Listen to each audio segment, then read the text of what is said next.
Iran विरुद्ध America युद्ध थांबण्याचं नाव घेत नाहीये, पण या युद्धाच्या झळा आता मुंबईपर्यंत येऊन पोहोचल्यात। इराणच्या हवाई हल्ल्यात मुंबईतल्या एका तरुणाचा मृत्यू झालाय।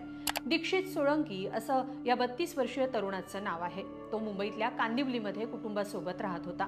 दुर्दैवाची बाब म्हणजे महिन्याभरापूर्वीच दीक्षित सोळंकी या तरुणानं आईला गमावलं आणि आता तोही या जगात नाहीये। दीक्षित सोळंकी सोबत काय घडलं, हवाई हल्ला नेमका कुठं झाला, तिथं हा तरुण काय करत होता आणि आता या कुटुंबासोबत काय घडतंय, सगळं सविस्तर पाहूया या व्हिडिओतून। नमस्कार, मी स्वाती पाटील, तुम्ही ही बातमी पाहताय लोकमत.com वर।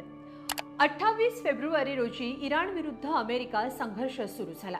मध्य पूर्वेच्या या युद्धात हजारो लोकांचे प्राण गेले। याच संघर्षात एका युद्धनौकेवर झालेल्या हल्ल्यात मुंबईच्या एका 32 वर्षाच्या तरुणाला जीव गमवावा लागला। दीक्षित सोळंकी असं या तरुणाचं नाव आहे।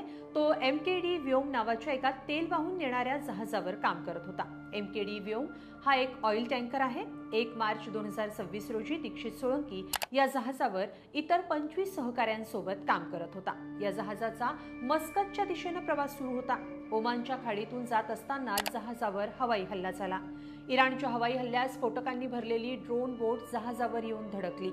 हा हल्ला झाला तेव्हा दीक्षित इंजिन रूम मध्ये काम करत होता। तो या जहाजाचा चालक म्हणून तिथं होता।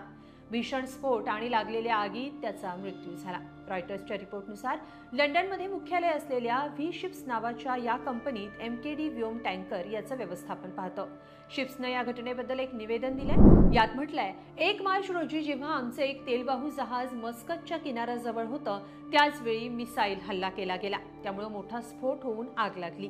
यात इंजिन रूम मधला चालक दलातल्या एका व्यक्तीचा मृत्यू झालाय, असं सांगत दीक्षित सोळंकीच्या मृत्यूबद्दल माहिती देण्यात आली आहे। दीक्षित सोळंकी हा मूळचा दीव इथला आहे। गेल्या 6 वर्षांपासून तो जहाजावर ऑयलर म्हणून काम करत होता। 1994 साली जन्म झालेला दीक्षित सोळंकी सध्या कुटुंबासोबत मुंबईत राहत होता। दीवचे मच्छीमार व्यावसायिक अमृतलाल सोळंकी गेल्या 7 वर्षांपासून कुटुंबासोबत मुंबईतल्या कांदिवलीमध्ये राहतात। दीक्षित सोळंकी हा अमृतलाल यांचा धाकटा मुलगा होता, तर त्यांची मुलगी दीक्षा आणि दीक्षितची मोठी बहीण कामानिमित्त मुंबईमध्ये राहते। दीक्षितचं 12वी पर्यंतचं शिक्षण मुंबईतच झालंय।